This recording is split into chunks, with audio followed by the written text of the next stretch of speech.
Hello प्यारे बच्चों, आप सभी लोगों का एक बार फिर स्वागत है आपके प्यारे से YouTube channel new success classes में। आज हम लोग इस वीडियो में बात करेंगे क्लास 10th की फिजिक्स की। जैसा कि पिछले वीडियो में हम पढ़ा चुके हैं दर्पण, गोलीय दर्पण। गोलीय दर्पण होते क्या हैं, उनकी डेफिनेशन क्या होती है। आज हम लोग बात करेंगे इस वीडियो में दर्पण से रिलेटिव कुछ परिभाषाओं की। चलिए तो वीडियो स्टार्ट करते हैं। तो यहां पर हमारी हेडिंग रहेगी, हेडिंग दर्पण से संबंधित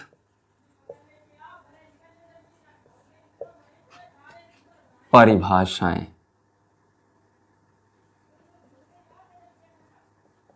दर्पण से संबंधित परिभाषाएं। अब दर्पण से संबंधित परिभाषाएं कौन कौन सी, यहां पर हम एक दर्पण आपको बना के दिखा रहे हैं। ये आपका गोलीय दर्पण हुआ। कौन सा हुआ? बाहर साइड पॉलिश है, बाहर साइड पॉलिश है, तो इसका मतलब ये अवतल दर्पण हो गया। अब अवतल दर्पण हो गया तो इसकी पहली डेफिनेशन यहां से आती है, दर्पण का ध्रुव। दर्पण का ध्रुव। दर्पण का ध्रुव क्या होगा? दर्पण का ध्रुव, दर्पण बेटा जितना बड़ा है, दर्पण जितना बड़ा है तो इसका कहीं ना कहीं मध्य बिंदु होगा। कहीं ना कहीं तो मध्य बिंदु होगा। यस होगा। अच्छा, दर्पण का मान लेते हैं कि यहां पर मध्य बिंदु है, तो इसी को बोलते हैं दर्पण का ध्रुव। यानी कि हम लिख सकते हैं गोलीय दर्पण के ठीक मध्य बिंदु को दर्पण का ध्रुव P, दर्पण का ध्रुव P, पोल कहते हैं। ये दर्पण के ध्रुव की बात हो गई। अब यहां जब दर्पण का ध्रुव हो गया तो दूसरी डेफिनेशन आएगी वक्रता केंद्र की। वक्रता केंद्र कि दर्पण का वक्रता केंद्र क्या होता है। बेटा ये दर्पण किसी ना किसी खोखले बेलनाकार पारदर्शी कांच का कटा हुआ भाग होगा। ये दर्पण किसी ना किसी पारदर्शी वक्रनुमा कांच का कटा हुआ भाग होगा। अब बोले जिस पारदर्शी वक्र का या वक्रनुमा पारदर्शी कांच का कटा हुआ भाग है, उसका कहीं ना कहीं केंद्र भी तो होगा। इस तरीके से इस पारदर्शी वक्रनुमा कांच का जिसका ये कटा हुआ दर्पण भाग है, इसका कहीं ना कहीं केंद्र होगा। मान लेते हैं कि यहां पर केंद्र होगा, तो इसी केंद्र को दर्पण का वक्रता केंद्र C कहते हैं। तो परिभाषा क्या रहेगी? दर्पण जिस वक्र नुमा पारदर्शी कांच का कटा हुआ भाग होता है, उसके केंद्र को दर्पण का वक्रता केंद्र C कहते हैं। उसे क्या कहते हैं? दर्पण का वक्रता केंद्र कहते हैं। चलिए, ये वक्रता केंद्र की बात हो गई। अब यहां से परिभाषा आएगी, अगली हेडिंग रहेगी आपकी मुख्य अक्ष। मुख्य अक्ष। मुख्य अक्ष क्या होती है? अब दर्पण की मुख्य अक्ष की बात करें तो यहां से हम थोड़ा इसको साफ करना चाहते हैं, एक डायग्राम दूसरा बनाना चाहते हैं। इसको हम साफ कर रहे हैं यहां से। अब डायग्राम थोड़ा इधर बना लेते हैं। ये इस तरीके से हमने बनाया दर्पण, और इसके बाद में हमने इसके बाहर साइड कर दी पॉलिश। अब बाहर साइड पॉलिश कर दी तो कौन सा दर्पण हुआ? अवतल दर्पण हुआ। तो ये आपका अवतल दर्पण हो गया। अब बोले हम ध्रुव तो बता चुके हैं, तो मध्य बिंदु को हम क्या बोलेंगे? ध्रुव बोलेंगे। तो यहाँ P हो गया, ये आपका M डैश M हो गया, या M इसको मान लीजिए, इसको M डैश मान लीजिए। दर्पण का वक्रता केंद्र भी बता चुके हैं, मतलब दर्पण का ये कटा हुआ, जिस पारदर्शी वक्रनुमा कांच का कटा हुआ भाग होता है उसके केंद्र को दर्पण का वक्रता केंद्र कहते हैं। जैसा कि इधर कहीं होगा, यहाँ पर ये आपका हो गया वक्रता केंद्र। अब हमारी परिभाषा रहेगी मुख्य अक्ष की। तो मुख्य अक्ष क्या होता है, जिसको हम प्रिंसिपल एक्सिस बोलते हैं? मुख्य अक्ष क्या होता है? तो बेटा यहां से देख लीजिए, मुख्य अक्ष दर्पण के वक्रता केंद्र तथा ध्रुव को मिलाने वाली रेखा दर्पण की मुख्य अक्ष कहलाती है। परिभाषा क्या है? दर्पण के वक्रता केंद्र तथा ध्रुव को मिलाने वाली रेखा मुख्य अक्ष कहलाती है। अब जो दर्पण के वक्रता केंद्र और ध्रुव को मिलाने वाली रेखा होगी उसको हम बोलेंगे मुख्य अक्ष। तो इन वक्रता केंद्र और ध्रुव को मिलाने वाली रेखा कहीं ना कहीं ऐसी ही तो होगी, कहीं ना कहीं ऐसी ही तो होगी। सीधी खिंच गई, सीधी खिंच गई, कहीं ना कहीं ऐसी ही तो होगी। ये रही आपकी मुख्य अक्ष। ये क्या हो गई? मुख्य अक्ष। मुख्य अक्ष। अब यहां बात आएगी वक्रता त्रिज्या की। वक्रता त्रिज्या, तो दर्पण की वक्रता त्रिज्या क्या होती है?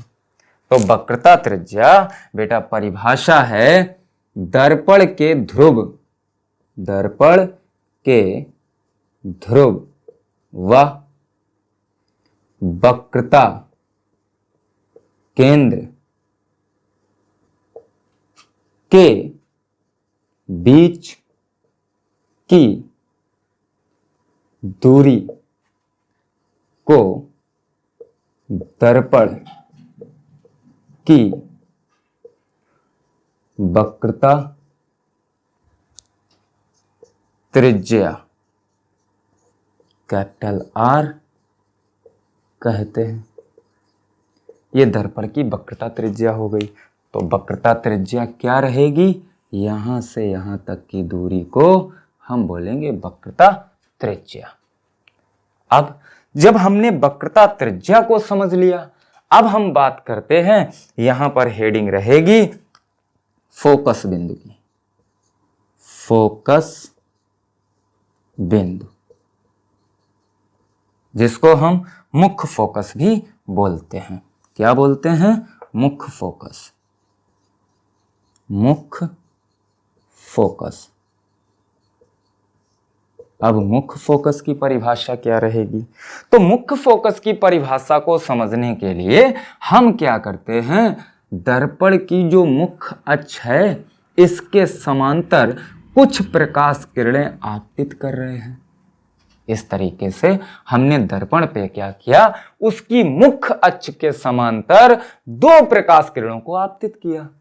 अब ये दोनों प्रकाश किरणें परावर्तित होंगी, तो परावर्तन के पश्चात जिस बिंदु पर मुख्य अक्ष को काटेंगी, जिस बिंदु पर मुख्य अक्ष को काटेंगी उसी बिंदु को मुख्य फोकस कहते हैं। यहां पर ये दोनों जिस बिंदु पर काटेंगी उसी बिंदु को परावर्तित प्रकाश किरणें, परावर्तित प्रकाश किरणें जो मुख्य अक्ष के समांतर दर्पण पर आपतित हो रही हैं, दर्पण से परावर्तित होकर मुख्य अक्ष को जिस बिंदु पर काटती हैं इसी बिंदु को मुख्य फोकस कहते हैं। इसे हम कैपिटल एफ से प्रदर्शित करते हैं। तो यहां पर हम लिखेंगे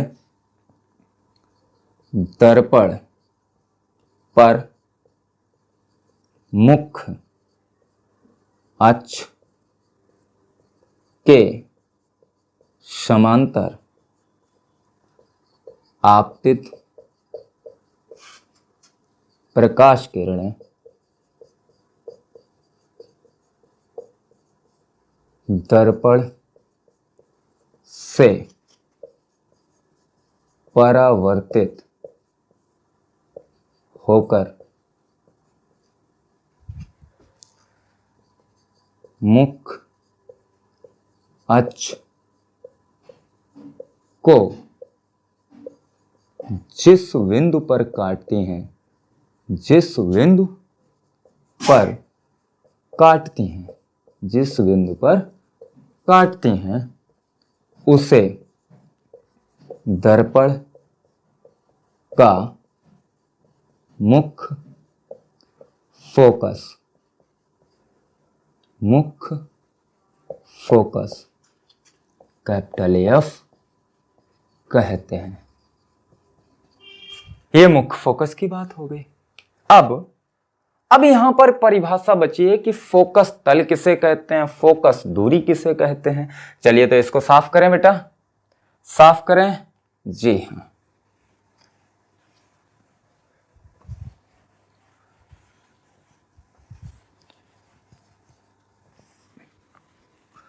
अब जो परिभाषा बची है आप लोग हेडिंग लगा लीजिए, फोकस दूरी, दर्पण की फोकस दूरी, दर्पण की फोकस दूरी।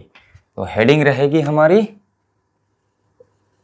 दर्पण की फोकस दूरी। तो दर्पण की फोकस दूरी, तो दर्पण की फोकस दूरी क्या होती है? ये जो मुख्य फोकस है, मुख्य फोकस है, मुख्य फोकस से ध्रुव के बीच की दूरी को दर्पण की फोकस दूरी कहते हैं।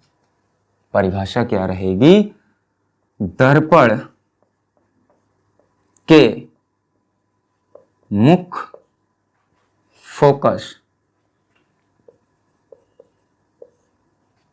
से ध्रुव के बीच की दूरी को दर्पण की फोकस दूरी एफ कहते हैं। अब ये दर्पण की फोकस दूरी हो गई, इसको एफ से लिखते हैं। अच्छा, यहां पर वक्रता त्रिज्या और फोकस दूरी में संबंध भी आता है, तो संबंध यहां पर फोकस दूरी, फोकस दूरी वक्रता त्रिज्या की आधी होती है, आधी होती है। फोकस दूरी वक्रता त्रिज्या की आधी होती है, मतलब फोकस दूरी और वक्रता त्रिज्या में यह संबंध भी होता है F बराबर R/2, या हम कह सकते हैं कि R बराबर होता है 2F। कुछ नहीं किया, बस क्रॉस मल्टीप्लाई किया। यहां पर वक्रता त्रिज्या फोकस दूरी की, मतलब फोकस दूरी जो है वक्रता त्रिज्या की आधी होती है और वक्रता त्रिज्या फोकस दूरी के 2 गुने के बराबर होती है। यहां पर यह भी क्लियर हो गया। अब एक डेफिनेशन और है, फोकस तल, फोकस तल। अब ये फोकस तल क्या होता है? तो फोकस तल, ये हमारा एफ क्या है? एफ क्या है? मुख्य फोकस, मुख्य फोकस। ये क्या है? मुख्य अक्ष है। ये क्या है? मुख्य अक्ष है।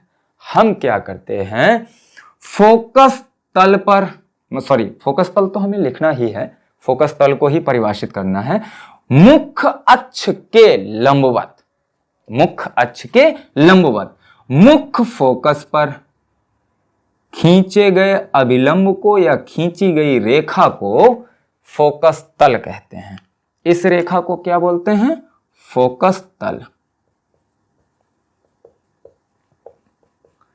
मुख्य अक्ष के लंबवत मुख्य फोकस पर खींची गई रेखा को फोकस तल कहते हैं। परिभाषा यहां हो जाएगी, मुख्य अक्ष पर मुख्य अक्ष के लंबवत मुख्य फोकस पर खींची गई रेखा,